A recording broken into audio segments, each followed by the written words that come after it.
Você já se perguntou por que certas pessoas simplesmente não cruzam o seu caminho, não importa o quanto você as procure?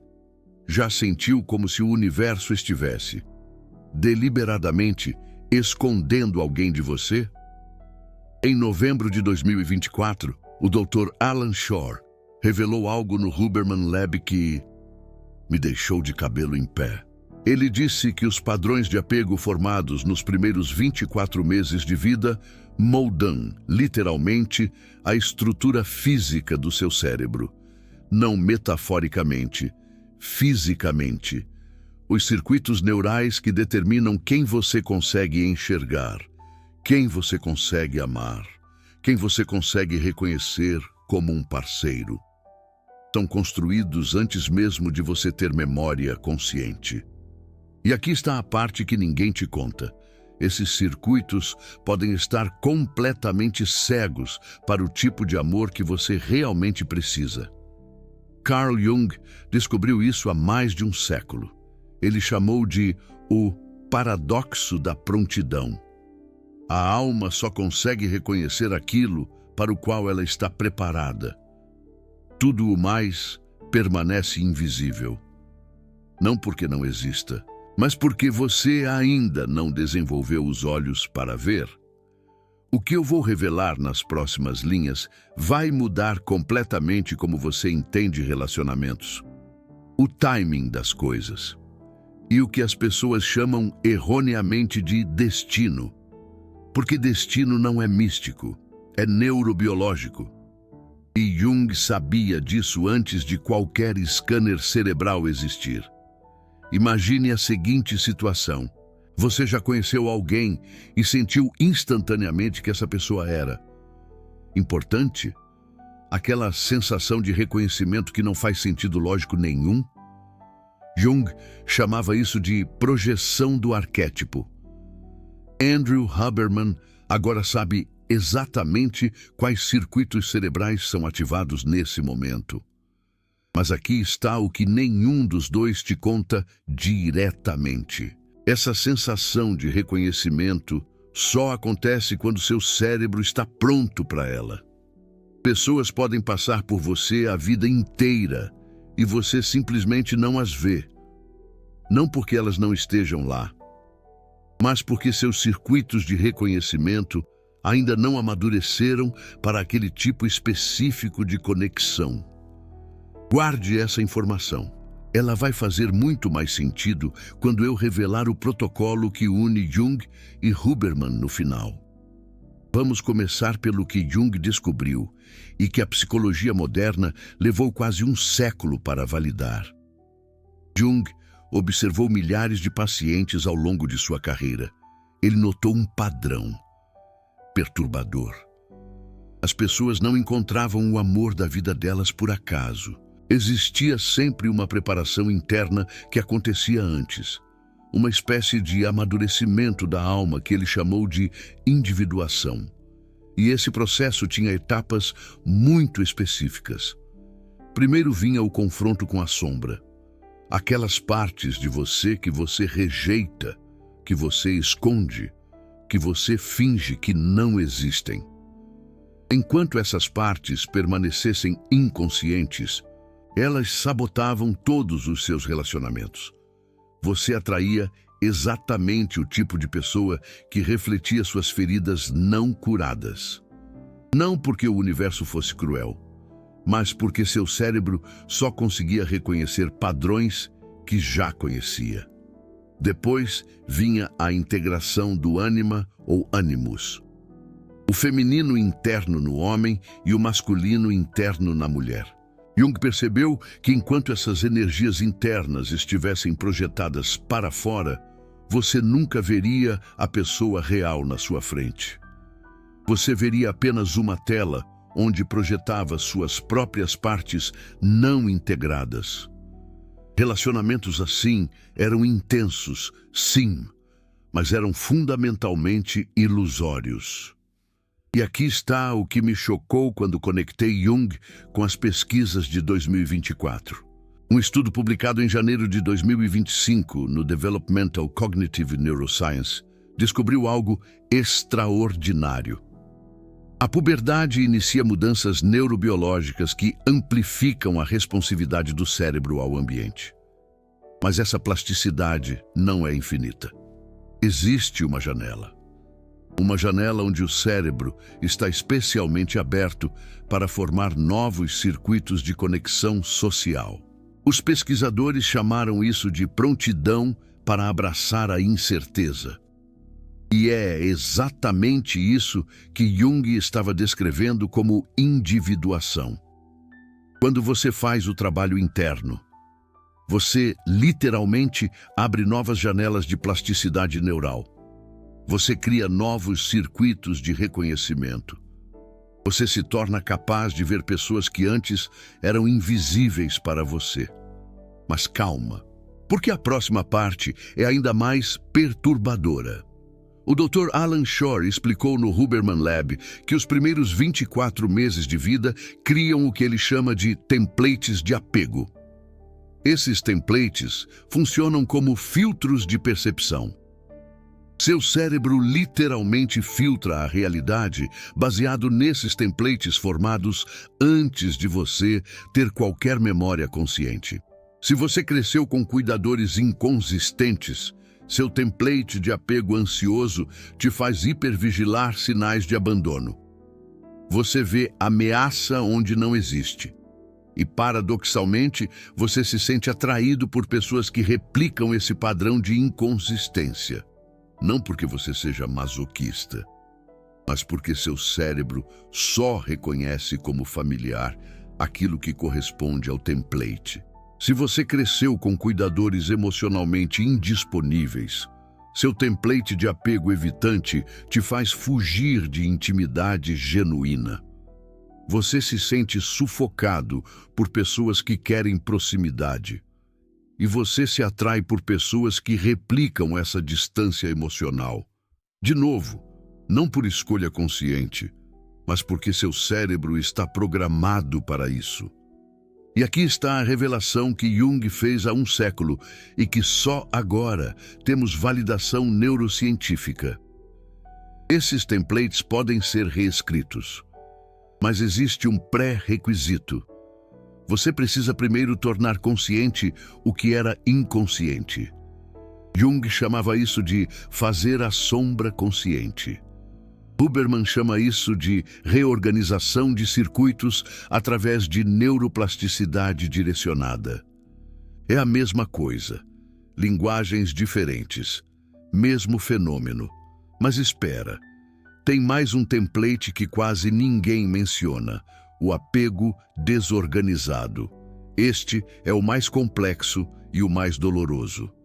Acontece quando o cuidador era simultaneamente fonte de conforto e fonte de medo. A criança aprende que amor e perigo estão conectados.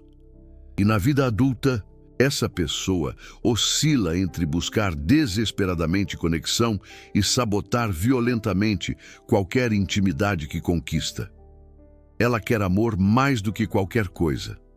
Mas no momento em que consegue, entra em pânico e destrói tudo. Jung descreveu esse padrão de uma forma poética que arrepia. Ele disse que algumas almas carregam feridas tão profundas que transformam ouro em cinzas. Não por maldade, por puro terror de perder aquilo que mais desejam. E o mecanismo neurobiológico por trás disso é fascinante. Em pessoas com apego desorganizado, a amígdala e o córtex pré-frontal estão em guerra constante. Um quer conexão, o outro grita perigo, e a pessoa fica presa nesse ping-pong interno que sabota qualquer possibilidade de relacionamento estável. A boa notícia, e é aqui que a esperança entra, é que mesmo o apego desorganizado pode ser curado. Estudos de 2024 e 2025 mostram que a terapia focada em apego combinada com práticas de regulação do sistema nervoso pode literalmente reconectar esses circuitos. Não é rápido, pode levar anos, mas é possível. E quando acontece, a pessoa finalmente se torna capaz de ver e receber o amor que o universo parecia estar escondendo dela. Lembra quando falei no início sobre o universo esconder certas pessoas? Agora você entende o mecanismo. Não é o universo, é seu cérebro. Seus circuitos de reconhecimento estão calibrados para ver apenas aquilo que corresponde aos seus templates internos. Pessoas que seriam perfeitas para você podem estar passando por você todos os dias. Mas se elas não correspondem ao seu template, seu cérebro, literalmente, não registra a presença delas como significativa. Isso explica por que tantas pessoas relatam encontrar o amor da vida exatamente quando pararam de procurar. Não é magia, é neurociência. Quando você para de procurar obsessivamente, você diminui a ativação do sistema de estresse. O cortisol baixa. O córtex pré-frontal recupera a função executiva. E seus filtros de percepção se relaxam. Você começa a ver pessoas que antes eram invisíveis. Mas aqui está o problema que ninguém discute. Parar de procurar não é suficiente se você não fez o trabalho interno. Você pode estar completamente relaxado e ainda assim cego para o amor que está bem na sua frente, porque seus templates de apego continuam operando em segundo plano. O relaxamento apenas remove uma camada de bloqueio. As camadas mais profundas, os templates formados na infância, precisam de trabalho ativo para serem reescritos. E é aqui que Carl Jung se torna indispensável para complementar Andrew Huberman. Carl Jung desenvolveu uma técnica chamada imaginação ativa. Ele guiava seus pacientes para dialogar conscientemente com as partes rejeitadas de si mesmos, com a sombra, com o anima ou animus, com os complexos autônomos que operavam sem supervisão consciente. Esse diálogo tinha um efeito que Carl Jung não conseguia explicar na época, mas que agora sabemos ser neuroplasticidade em ação. Quando você torna consciente um padrão inconsciente, você cria uma oportunidade para o córtex pré-frontal se envolver no processamento. E o córtex pré-frontal tem a capacidade de modular e, eventualmente, reescrever os circuitos límbicos. Andrew Huberman fala sobre isso constantemente quando discute protocolos para ansiedade e regulação emocional. Mas ele raramente conecta isso ao trabalho de Carl Jung. E essa conexão é absolutamente crucial. Deixa eu te contar sobre um estudo de 2025 que conectou tudo isso de uma forma que me deixou sem palavras. Pesquisadores descobriram que pessoas que praticam alguma forma de autorreflexão estruturada, seja terapia junguiana, seja meditação, seja journaling profundo, apresentam mudanças mensuráveis na conectividade entre o córtex pré-frontal e a amígdala. Essa conectividade aumentada significa que o cérebro consciente ganha mais controle sobre as reações automáticas do cérebro emocional. Em termos práticos, isso significa que seus templates de apego perdem poder. Você começa a responder ao presente em vez de reagir ao passado.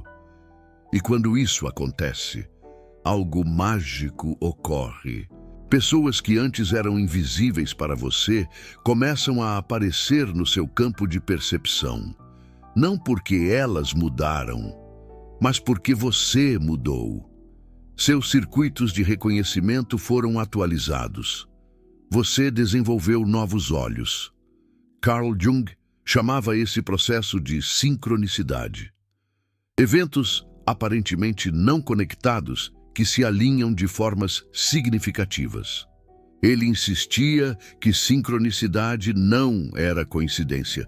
Era um princípio ordenador que operava além da causalidade linear. E durante décadas, a ciência descartou isso como misticismo. Mas os estudos recentes sobre a rede de saliência cerebral estão começando a validar o que Carl Jung intuiu. A rede de saliência é responsável por determinar o que seu cérebro considera importante, o que merece atenção, o que é significativo. E essa rede é altamente plástica. Ela pode ser retreinada.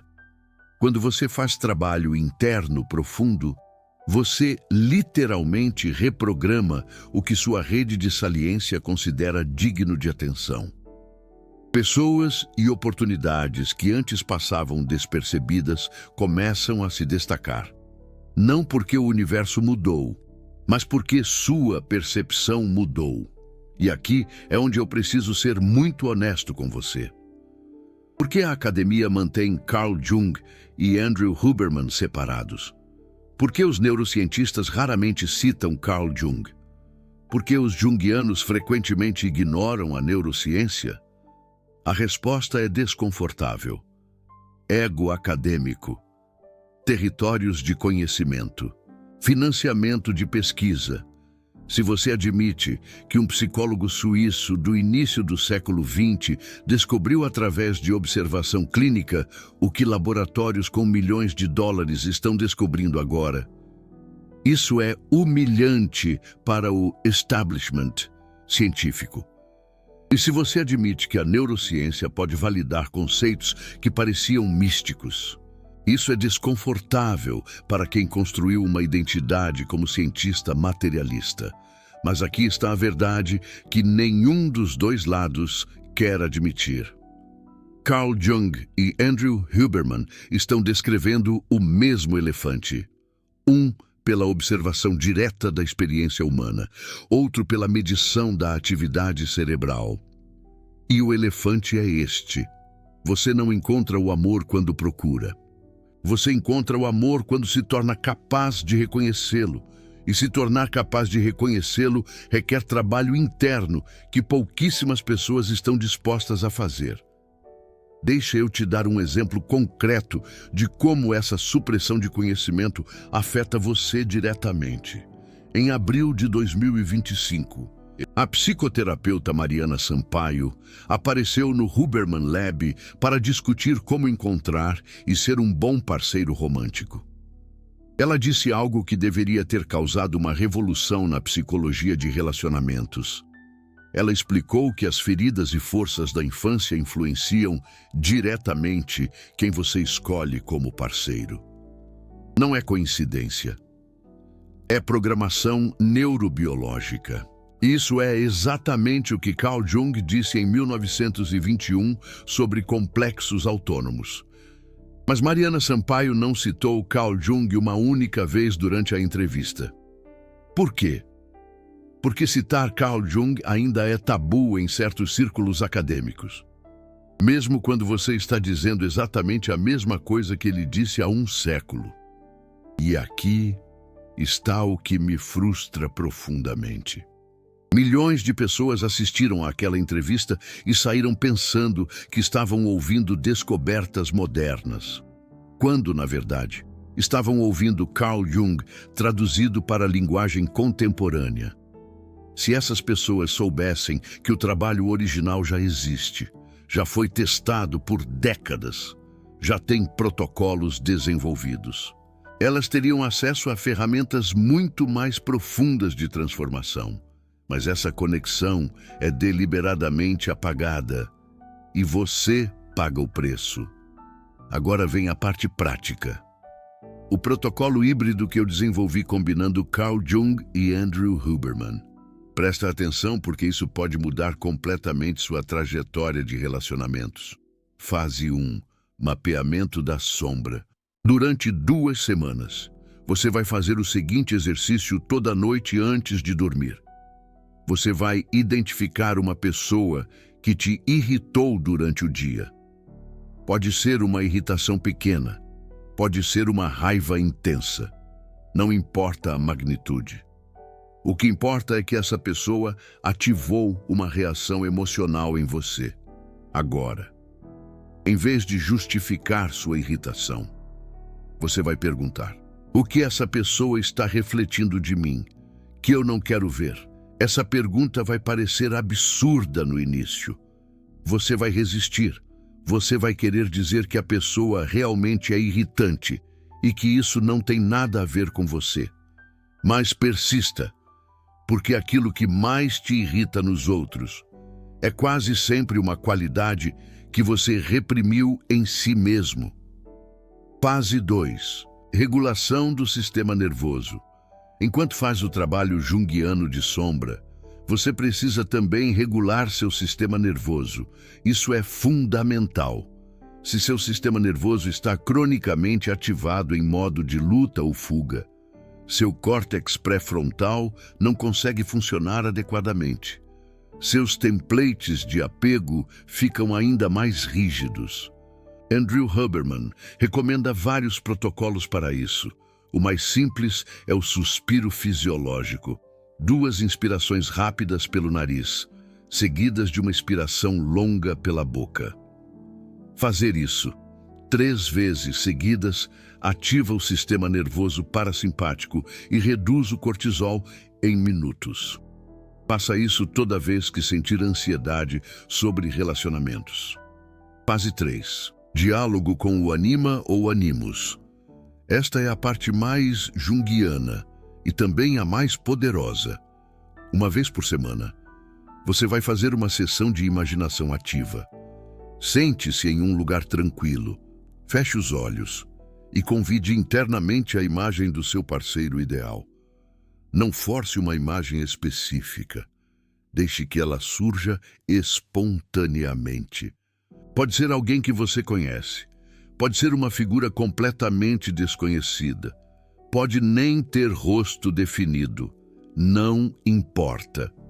O que importa é que você estabeleça um diálogo interno com essa imagem. Pergunte: o que você representa que eu ainda não integrei em mim mesmo? Pergunte: o que você precisa de mim para se manifestar na minha vida? Pergunte: o que está me impedindo de te reconhecer no mundo externo? As respostas que surgirem vão te surpreender. Muitas vezes, elas revelarão exatamente os bloqueios que estão te impedindo de ver o amor que já está disponível para você. Fase 4. Exposição gradual à novidade. Aqui entra a neurociência de forma mais direta. Para reescrever seus templates de apego, você precisa expor seu cérebro a experiências que desafiem os padrões antigos. Isso significa deliberadamente se colocar em situações sociais que são levemente desconfortáveis, não traumatizantes. Levemente desconfortáveis. Conversar com estranhos, ir a eventos sozinho, manter contato visual por alguns segundos a mais do que o confortável. Cada uma dessas experiências cria uma oportunidade para seu cérebro recalibrar seus circuitos de conexão social. Fase 5. Integração e paciência. Este é o passo que a maioria das pessoas pula. Após fazer as 4 fases anteriores por pelo menos 90 dias, você precisa de um período de integração. Isso significa continuar a prática, mas sem expectativa de resultado, sem procurar obsessivamente por sinais de que está funcionando, sem checar constantemente se alguém novo apareceu. Esse período de integração é crucial porque é quando as mudanças neurais se consolidam. Andrew Huberman fala constantemente sobre como o aprendizado real acontece durante o sono e durante períodos de descanso, não durante a prática ativa. O mesmo vale para a reprogramação de templates de apego. Agora, você pode estar pensando, isso parece muito trabalho. E você está certo, é muito trabalho. Mas deixa eu te perguntar algo. Quanto trabalho você já investiu em relacionamentos que não funcionaram? Quanta energia emocional você já gastou perseguindo pessoas que nunca poderiam te dar o que você precisava?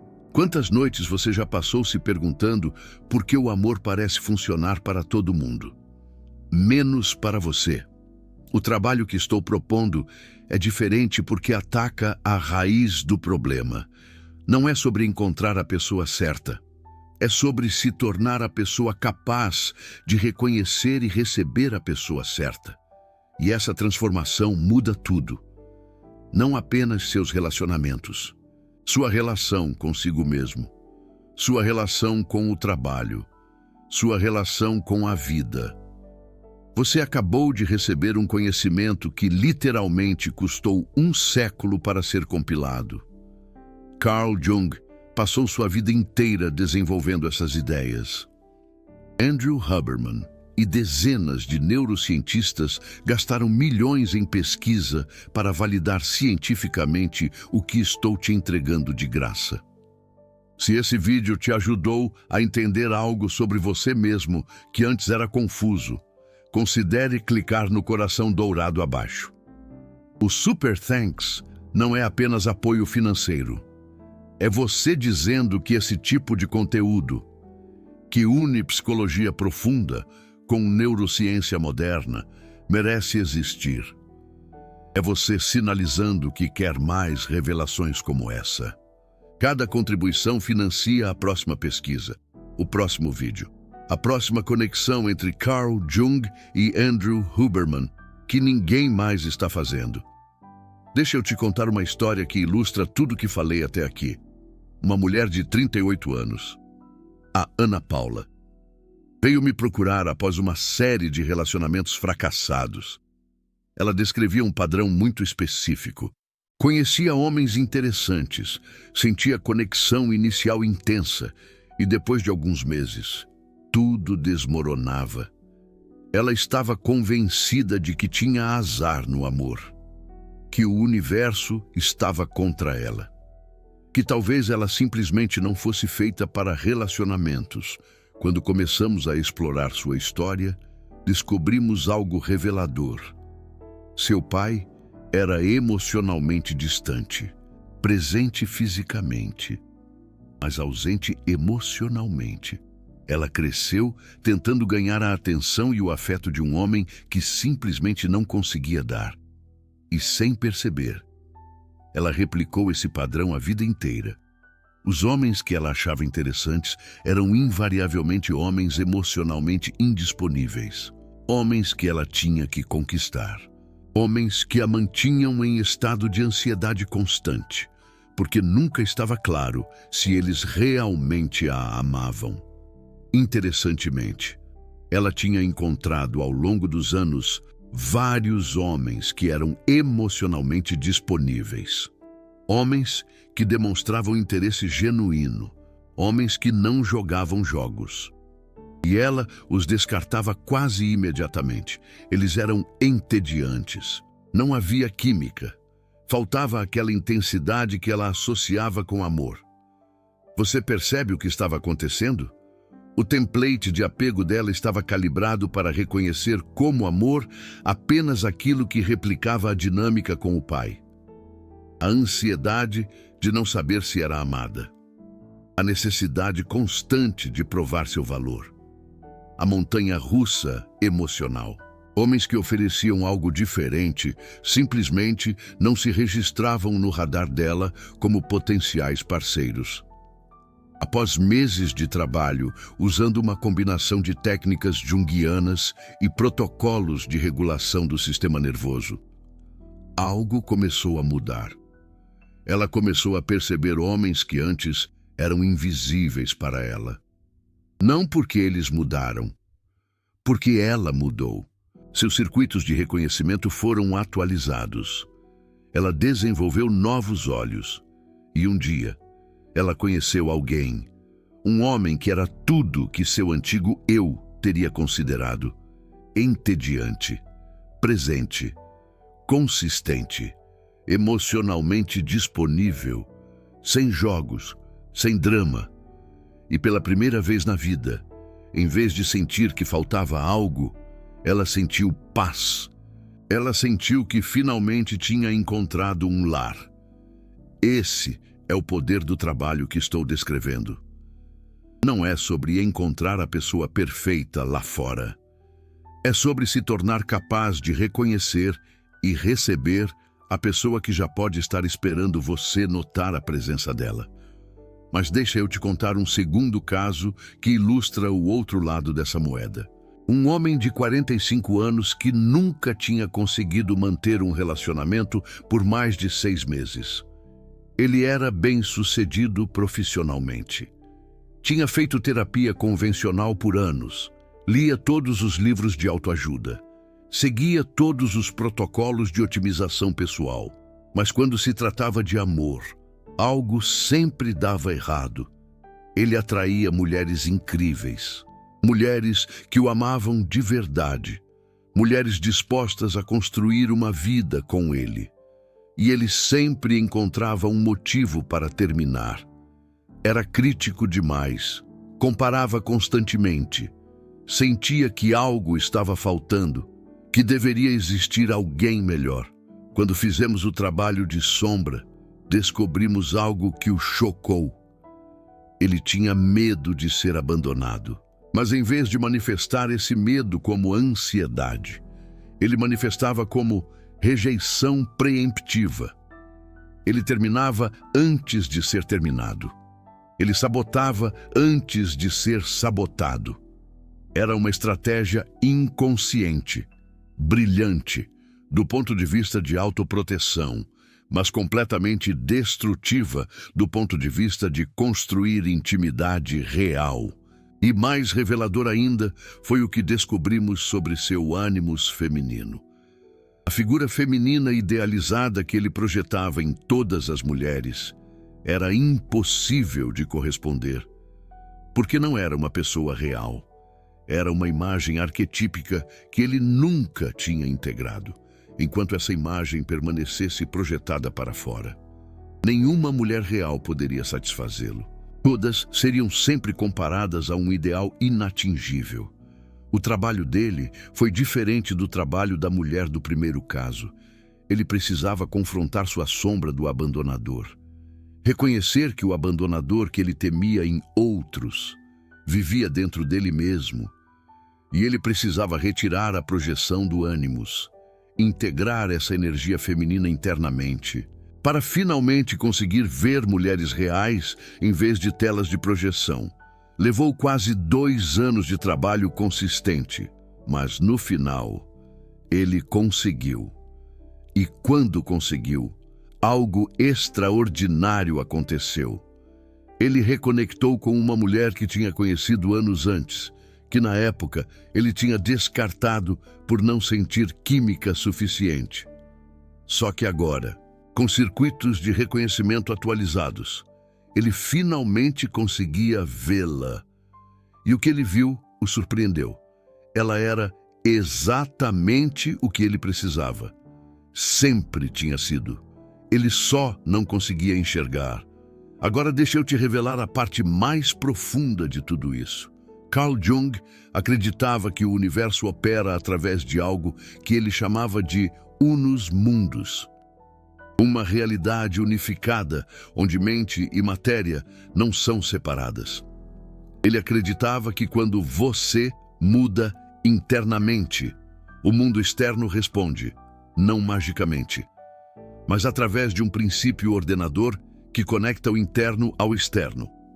Durante décadas, isso foi descartado como misticismo. Mas considere os estudos recentes sobre neuroplasticidade e percepção. Seu cérebro constrói ativamente a realidade que você experiencia. Ele filtra, organiza e interpreta os dados sensoriais baseado em templates internos. Quando esses templates mudam, a realidade que você experiencia muda, não porque o mundo externo mudou, mas porque você mudou a forma como o processa. Isso não é místico, é neurociência. Mas o efeito prático é idêntico ao que Carl Jung descrevia como sincronicidade. Você muda internamente e, de repente, pessoas e oportunidades começam a aparecer que antes eram invisíveis. O universo parece responder aos seus estados internos. E, em certo sentido, responde. Porque o universo que você experiencia é sempre filtrado pelos seus circuitos de percepção. Então, quando as pessoas dizem que o universo esconde o amor de você até você estar pronto, elas estão corretas. Só que não é o universo fazendo isso. É seu próprio cérebro, seus templates de apego, seus filtros de percepção, seus circuitos de reconhecimento ainda não amadurecidos. E a boa notícia é que isso pode mudar. Você pode fazer o trabalho. Você pode reescrever os templates. Você pode desenvolver novos olhos. E quando fizer isso, você vai descobrir que o amor que parecia impossível talvez sempre tenha estado bem na sua frente, esperando pacientemente que você se tornasse capaz de vê-lo. Agora eu quero saber de você. E aqui vai ser revelador. Você se identificou mais com a pessoa que atrai relacionamentos impossíveis ou com a pessoa que simplesmente não consegue ver oportunidades de amor que estão disponíveis? Conta nos comentários. Porque essa resposta vai revelar muito sobre qual trabalho interno você precisa priorizar. E se você for corajoso o suficiente para compartilhar, pode encontrar nos comentários outras pessoas na mesma jornada. Pessoas que entendem. Pessoas que também estão fazendo o trabalho de desenvolver novos olhos para ver o amor que o universo, ou melhor, que o cérebro, estava escondendo delas.